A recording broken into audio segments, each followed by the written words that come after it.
Ah, une petite musique qui nous met en rythme. Oui. Bonjour Frédéric, pour fêter les magazines, effectivement. Vous savez qu'on est en pleine période des soldes, on est en plein milieu là. Ah oui, ça, oui, j'ai ça a compris. commencé le 10 janvier, ça se terminera le 20 février. Mais faut-il faire les soldes? Car nous achetons déjà trop de vêtements. Vous connaissez peut-être autour de vous des fashion victims, comme on dit, qui achètent convulsivement des vêtements qu'ils n'auront pas le temps de porter.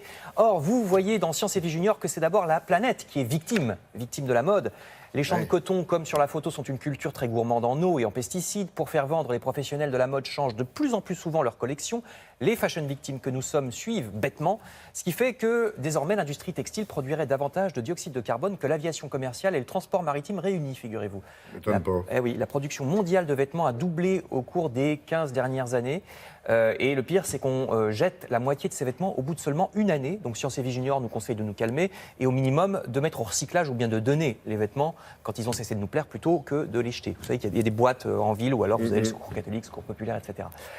Plutôt que d'aller faire les magasins, justement, le magazine Avantage propose des activités avec les enfants, activités manuelles, par exemple des coffrets de moulage, comme vous voyez ici, qui reprennent les sculptures célèbres des musées français, comme l'ours blanc du musée d'Orsay ou l'hippopotame bleu du musée du Louvre. Il y a aussi des kits de peinture à l'éponge, des super crayons de couleur qui sont à la fois des pastels et des aquarelles. Ça marche toujours, hein, le coloriage et les travaux manuels avec les jeunes enfants, et ça a le mérite de les décoller des écrans et des smartphones. Si vraiment vous n'avez pas d'idée, vous n'aurez pas d'excuse, parce que le magazine vous propose un livre, l'atelier créatif avec les enfants aux éditions Erol. Livre qui vous explique comment les guider sans les brider, comment mettre en valeur leur travail manuel pour qu'il soit même exposable dans votre salon, sans jurer avec la commode Louis XV. Mais oui. Article dans Avantage. Et toujours dans cette même idée que le bonheur ne dépend pas d'une séance de shopping, Cosmo nous explique de quoi dépend réellement le bonheur et les 1000 petites choses qui peuvent polluer le bonheur de notre couple ou de notre famille. Comment faire pour expliquer par exemple à notre chérie, suffisamment diplomatiquement pour ne pas avoir de scène de ménage, lui expliquer que, par exemple, son smartphone qui bip sans arrêt, sa radinerie, son meilleur ami trop collant, sa mère.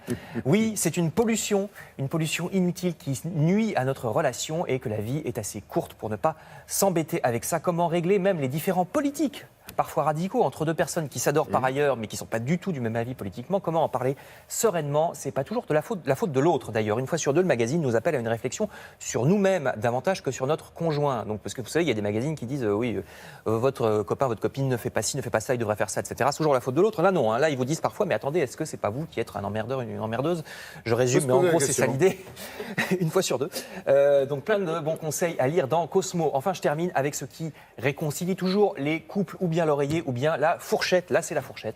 Quelques bons plats d'hiver dans le mensuel Pleine Vie. Voici des calmars grillés au lardon et à l'ail à gauche, une joue de bœuf en cocotte à droite. En plus, les calmars ou les viandes à mijoter, c'est pas cher, hein, profitons-en. Ouais, on avait vu la différence entre la joue de bœuf et le calmar. Ouais, et c'est aussi la saison des soupes, des bons gros potages roboratifs. Vous voyez ce velouté de carottes et haricots, cette soupe de petits pois au jambon, cette soupe de poisson, etc., etc. C'est dans Pleine Vie.